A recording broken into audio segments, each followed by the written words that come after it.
배고플 때 중요한 결정을 내리면 안 되는 이유는 뭘까?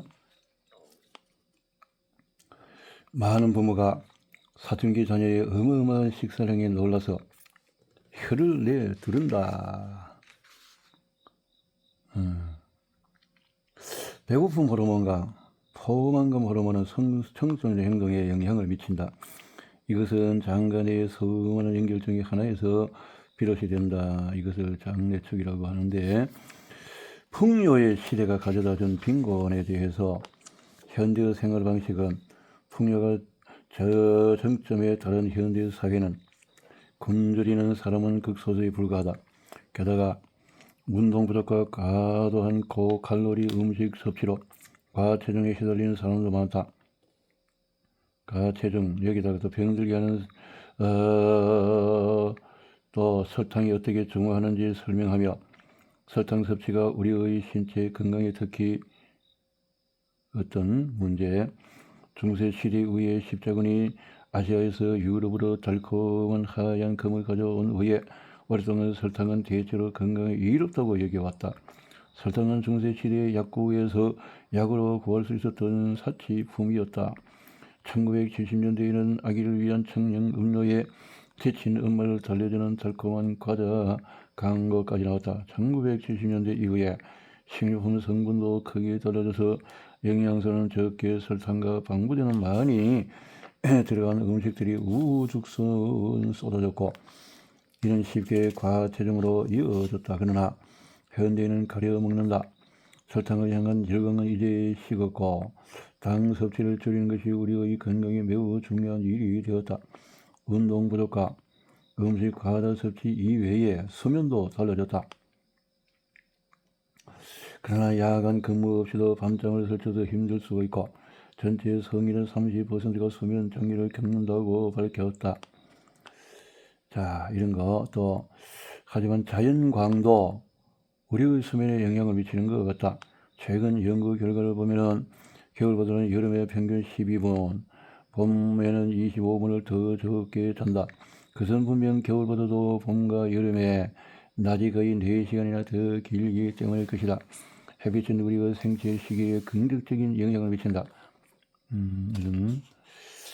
자, 이미 이런 수면 이론이 회의론에 부딪히기는 하지만 점점 더 많은 연구가 수면 부족과 야간 근무, 과체중, 당뇨병 사이의 연관성을 입증하고 있다. 당신은 그 체중으로 돌아올 수밖에 없다. 식탐의 원인인 그렐린에 대해서 20세기 말에 뇌과학자들이 성장 호르몬 방출과 관련된 것으로 보이는 수용체 하나를 희석하고에서 발견했는데 이 수용체는 그때까지 알려지지 않은 호르몬과 관련이 있었는데 이 호르몬은 위에서 생산이 되었고 그 앞에서 말했듯이 그로스 성장 호르몬 방출 펩타이드라는 그것을 가져와서 그렐린 이렇게 말이 표현이 약자가 되어졌네요. 그렐린 그로스 호르몬 릴리징 펩타이드라는 것에 말이 이렇게 요약적으로 만들어진 명칭이 되었네요. 그러나 그렐린은 실제로 성장과 큰 관련이 없고 오히려 체중을 안정적으로 유지하는 역할을 한다는 것이 곧 밝혀졌다. 그렐린은 공복일 때 만들어진다. 이 호르몬의 혈중 농도는 식사 전에 가장 높고 식사 후에 가장 낮다. 그래서 공복을 늘리는 배고픔 호르몬으로도 통한다. 또한 그렐린은 특히 중독과 관련이 있는 뇌 중앙에서 우리의 결정 속도에 영향을 미친다. 그렐린은 뇌를 자극해서 도파민을 방출하게 하는데 도파민은 우리에게 행복감을 준다. 우리는 행복한 기분을 더 자주 느끼고 싶어서 와인 한 잔이나 초콜릿 한 조각을 보상으로 먹는다. 그런 식으로 중독 또는 의존성이 생긴다. 아마도 그래서 심하게 과체중인 사람이 정말로 음식에 중독된 것처럼 보이는 것일 것이다. 마리아 역시 담배를 끊으면 마치 흡연 중독을 다른 중독으로 대체하려는 것처럼 더 많이 먹는다라고 했다. 최근의 연구에서 심지어 비만 때문에 위수술을 받은 후 알코올 의존증을 앓는 환자 비율이 2배로 증가한 것으로 나타났다. 섭식 장애가 도박이나 섹스 중독으로 발전하는 사례들도 있다.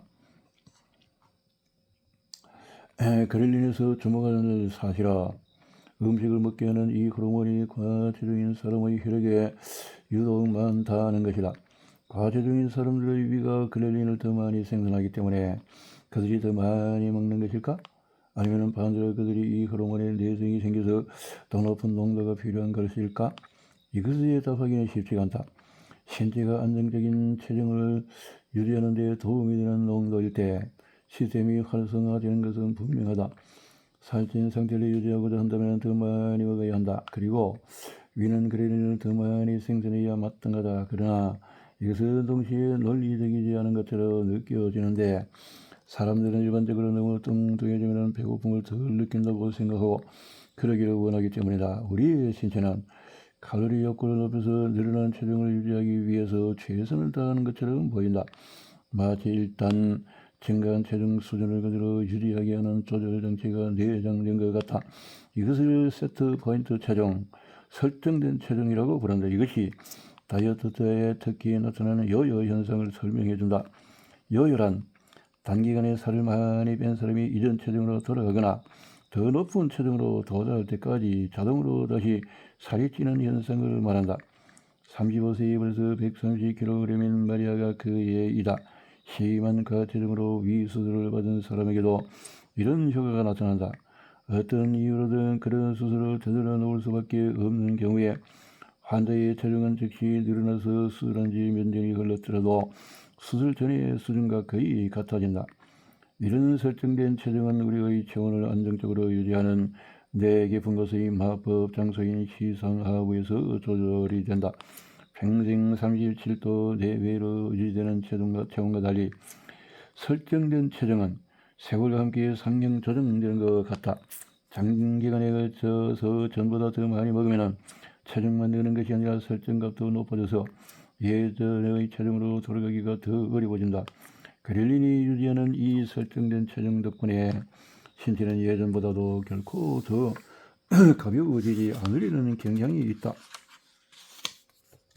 그것은 마치 소득과 같다. 높아지기만을 바라고 낮아지는 것은 절대로 원치 않는다. 그렐린은 모든 패스트푸드 체인 사업을 위한 이상적인 초성을 마련한다. 고객에게 맛있는 햄버거를 판매하되 가능한 한 고칼로리인 제품을 저렴한 가격에 같이 제공하라. 예를 들면 청량음료와 감자튀김, 이런 작은 투자로 고객층을 더 두텁게 할 수 있다. 그리고 사람들이 충분히 오랫동안 고칼로리 음식을 섭취하게 되면 설정된 체중과 그렐린 농도가 공복장 상황에서 자동으로 올라간다. 그러면 계속해서 햄버거를 먹고 싶은 욕구가 점점 더 강해질 것이다. 비만이 유행하는 것을 보면 그렐린은 정말로 대단한 호르몬인 것 같다. 신체는 왜 체중을 유지하려는 것일까? 그것은 심혈관 질환을 인해서 당뇨, 무릎, 관절통, 건강의 문제를 처리하지만 생물학 관점에서는 매우 유용하기 때문이다. 어떤 동물이 풍요로운 곳에 살 수 있다면 그것은 성공을 의미할 것이다. 크기가 채워지고 체중이 늘고 설정된 체중도 높아진다. 인간도 마찬가지다. 인류 초기에는 설정된 체중이 높았을 터이다. 그래서 배고픔이 강력한 자극이었고 그것에 힘입어서 인간은 더욱 창의적으로 발달했다. 그렇게 인간은 열심히 음식을 찾아 헤맸고 칼로리를 얻기 위해서 지구 전체로 퍼져나갔다. 그런 그렐린은 체중, 음식, 배고픔과 확실히 관련이 있지만 배고픔 호르몬이라고 불릴 자격이 실제로 있는지는 의문이다. 그렐린은 췌장, 신장, 난소, 고환, 또 폐 등 다른 신체 부위에서도 생산되기 때문이다. 심한 과체중 때문에 위 수술을 할 경우에 심지어 반대 효과가 나타나기도 한다. 위우회 수술 후에 위는 계속해서 비어 있음에도 그렐린 농도가 올라가지 않고 오히려 내려간다. 그렐린 생산을 담당하는 유전자는 예상보다도 훨씬 더 복잡하게 작동한다. 아마도 오래전에는 그렐린과 그것의 소형체가 지금과는 전혀 다른 일을 했을 것이다. 또는 배고픔 호르몬이 배고픔 그 자체만큼이나 복잡하게 진화했다. 에너지 공급량과 소비량에 대해서 다시 마리아에게로 돌아가 보자. 마리아는 왜 살을 빼지 못할까? 그녀의 신체가 불어난 체중을 유지하기 위해서 그것은 절반만 정답이다. 신체는 물질 대소와 근골격계 기타 모든 신체 과정을 유지하려는 데 필요한 영양분에서 에너지를 얻는다. 가르로 표현되는 이 에너지의 공급량이 소비량보다 많으면 신체는 차가 에너지를 체질량 형태로 저장한다. 한마디로 체중이 증가한다. 반대로 공급량이 소비량보다도 적으면 신체는 저장해 놓았던 에너지를 꺼내 쓰고 체중이 감소한다. 공급과 소비가 균형을 이루면 체중은 안정적으로 유지된다.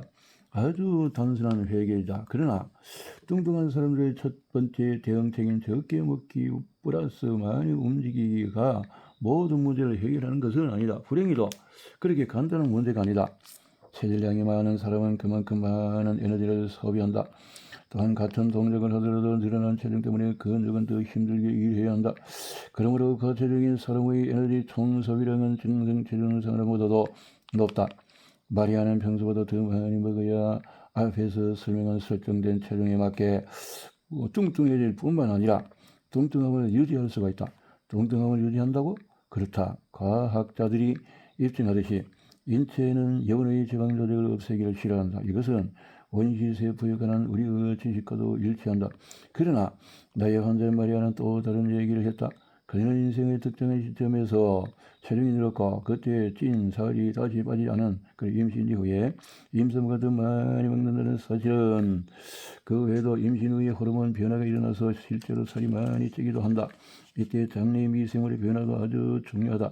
그러니까 나이가 들수록 근육량이 서서히 줄이기 때문에 기초 대사량이 줄어드는 것도 잘 알려져 있는데 또한 사람들 대부분은 20대 이후부터 직장에 다니고 가정을 꾸리느라고 청소년 시절보다도 더 움직이고 운동도 적게 한다. 그러므로 마리아의 과체중은 변화된 식습관, 호르몬 변화, 물질 대사 장애, 운동 부족이 불행히도 겹치는 바람에 발생했을지도 모른다.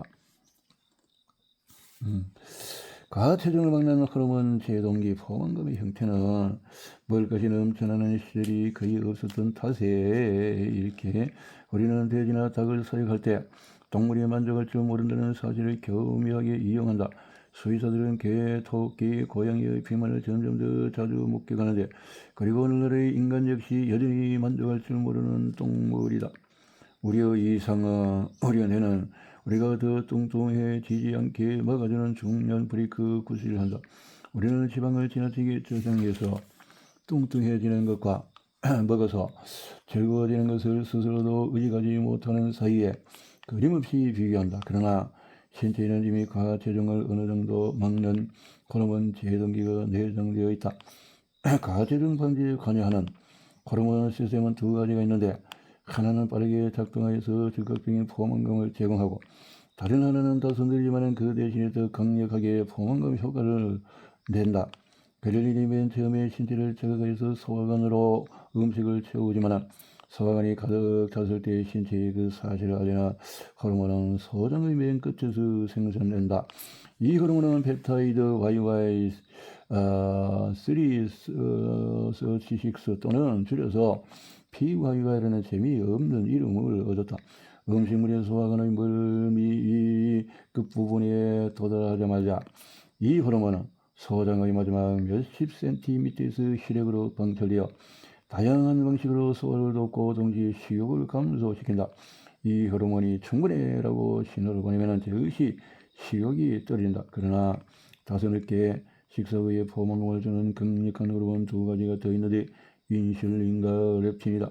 이 호르몬은 혈내에서 당과 지방 저장을 조절하는데 과체중인 사람들은 두 호르몬의 혈중 농도가 매우 높다. 혈중의 농도, 활용이 되지 않는 농도가 높다라는 거죠. 인슐린 저항성이 위험한 이유가 뭘까? 그러면 인슐린, 렙틴과 인슐린. 1949년에 미국의 한 실험실에서 먹기를 멈출 수 없는 흰쥐 한 마리가 태어났는데 이 새끼쥐는 둥글둥글 뚱뚱해졌고 나중에 자기 자손에게도 이 특성을 물려주었다. 이것은 DNA의 작은 결함으로 발생한 선정성 기형이었다. 돌연변이적인 기형이었다. 라는 거네요. 당뇨병 플러스 인슐린에 대해서 인슐린 저항성이라고 했죠. 제장에. 그래서 덴마크 노벨 수상자 크로크는 넷째 출산한 지 1년이 된 아내가 소변을 점점 더 자주 보고 식욕이 떨어지고 시력도 나빠졌다는 사실을 알려차렸다. 둘 다 의사인 이 부부는 그 스스로 당뇨병 진단을 내렸으나 1921년 당시에는 엄격한 저탄수화물 식단 외에 고혈당 수치를 낮추는 방법이 아직 없었다. 그러나 크로크는 의사였으므로 당뇨병의 원인이 췌장의 특정 세포에서 인슐린을 충분히 생산하지 못하기 때문임을 알고 있었다. 이 특정 세포는 1869년에 독일과학자 파울 랑게르 한스가 처음 발견했는데 이 세포들은 현미경을 보면 작은 무리를 이루고 있는 것처럼 보였기 때문에 랑게르 한스는 이것을 자신의 이름과 성을 붙여서 랑게르 한스 3이라고 명명하고 52년 후에 이 세포가 생산하는 호르몬에 인슐린이라는 이름이 붙여졌는데 1890년에 러시아 연구진은 개의 췌장을 스스로 제거하면 급성 당뇨병이 발생한다는 사실을 알아내었다. 크로그는 토론토의 젊고 야심찬 의사인 프레드릭 벤딩과 찰스 베스트가 개의 췌장에서 인슐린을 분리하는 데 성공했다는 소식을 들었다. 벤딩과 베스트는 췌장이 제거된 개의 마조리에게 인슐린을 다시 투여해서 혈당 수치를 안정시킬 수가 있었다. 벤딩과 베스트는 도설장에서 답을 찾아내는데 그곳에는 가도설된 성가지의 췌장이 많았고 거기서 인슐린을 넣기 채취할 수 있었다. 도우서는 자신들의 발견에 너무 기뻐 나머지 단 1달러만 받고 크로우에게 유럽 시장의 인슐린 생산 및 판관을 허가해 주었다. 그러나 조건이 하나 있었는데 그것으로 이윤을 추구해서는 안 된다는 것이었다. 이 기업은 장차 노보 노디스크라는 이름을 달고 당뇨병 치료제 분야에서 국제적으로 활약할 것이다.